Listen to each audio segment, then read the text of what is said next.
Xin chào, hello all. My name is Ryan. Here in Hanoi, here in Vietnam, most people, they ride motorbikes. It's more economical. It is faster to get around. So we are going to explore, as a newcomer coming to Vietnam, what you need to know about motorbikes.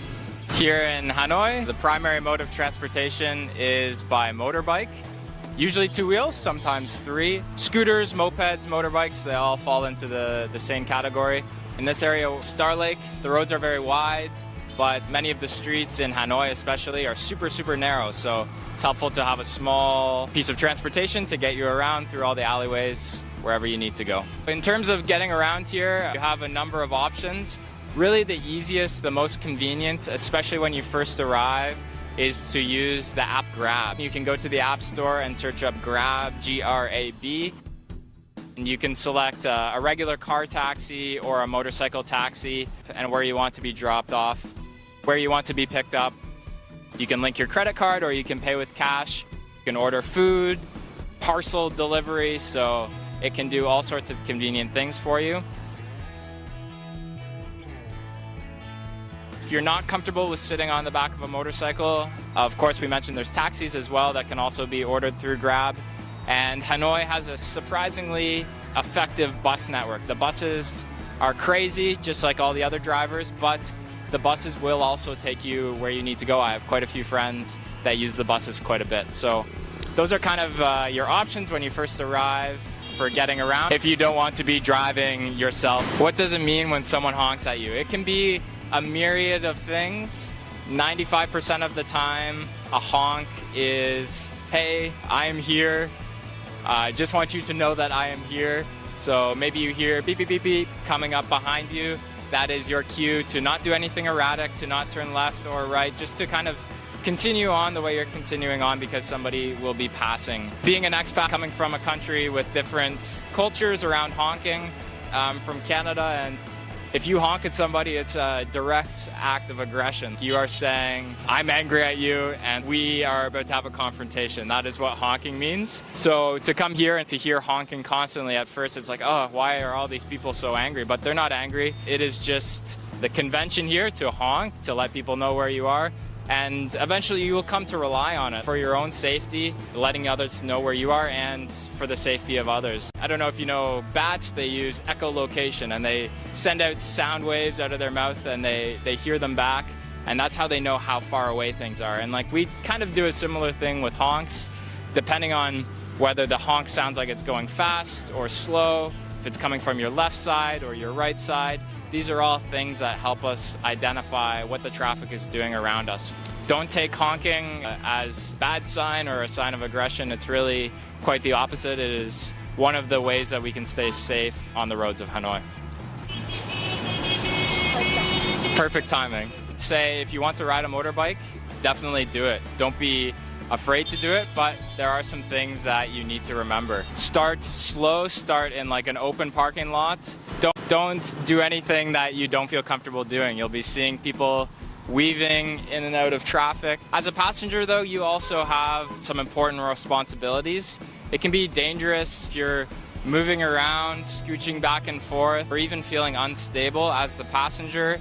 Whether you're on motorbike taxi or on your friend's motorbike, we call them motorbike muscles. You need to keep your core engaged and keep from sliding all around the back of the bike because it can make it unsteady. Of course, safety equipment, always wear a helmet. And driving in Hanoi, it can sometimes be a little bit dusty, so wearing a face mask is also a good idea, and maybe a pair of glasses as well. Sunglasses if it's sunny, but often you'll commonly see people wearing safety glasses as well, just to keep the dust out of your eyes.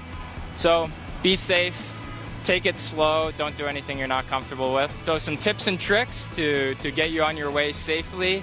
Obviously, tip number 1, take it slow. Don't go too fast. You need to learn to expect what people are going to do on their bikes, and it's different than how people drive in your home country. So for instance, if you see somebody making a left turn, know that after they make that left turn, they are not going to stay right at the edge of the road.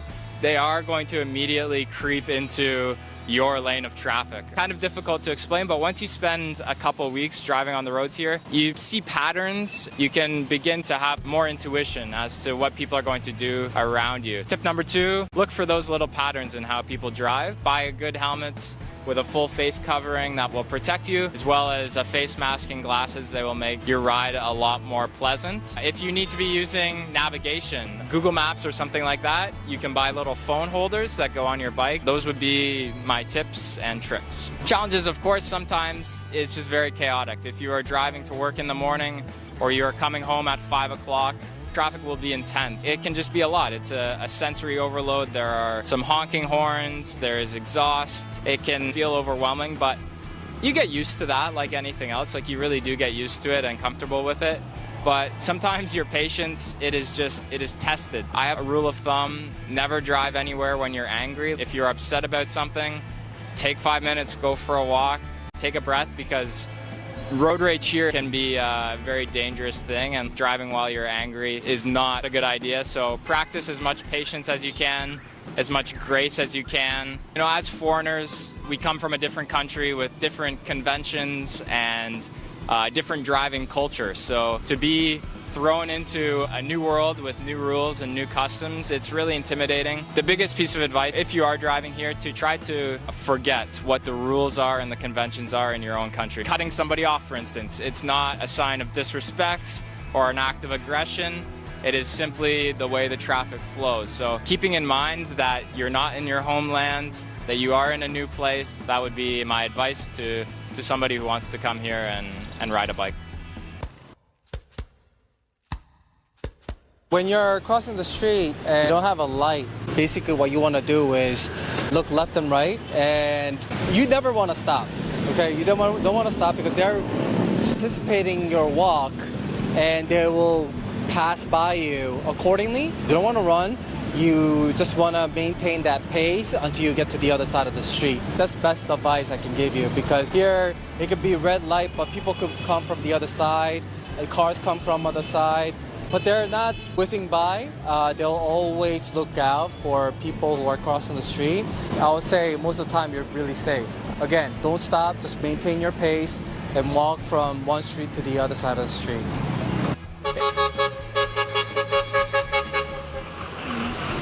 It's really hard to talk and do two things at the same time.